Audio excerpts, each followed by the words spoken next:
Self-care is empowerment. Self-care tips for everyday life.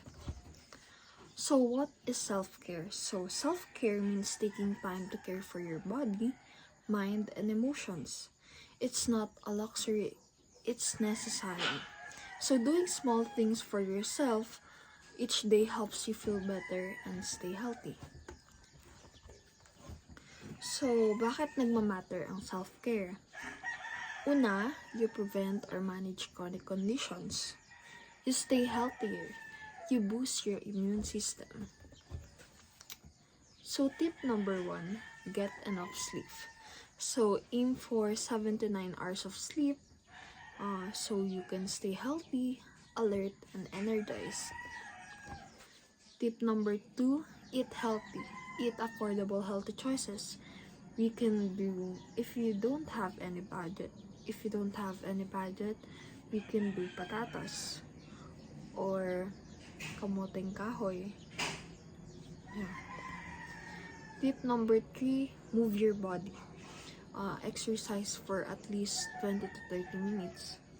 If you don't want to do vigorous exercise, you can do walking. Tip number 4, drink enough water. So, 1 glass of water for a day is not enough. We can do, or you should drink at least 6 to 8 glasses every day. Tip number 5, take time to relax.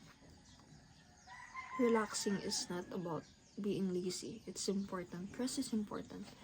Close your eyes, breathe deeply, listen to music, or sit quietly. Tip number 6, keep your environment clean.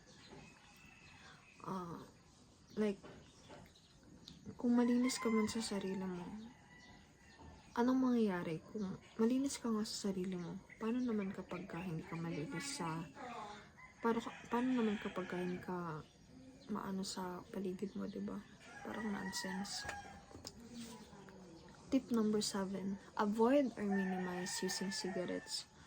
So, alam naman natin na nakakapag-cause yan ng kung ano-anong sakit, pero tinutuloy pa rin natin. So, avoid or at least minimize man lang.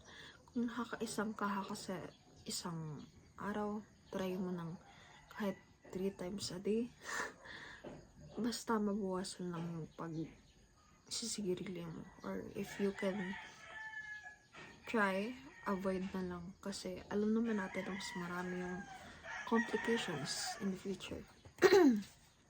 Yan, self-care is empowerment.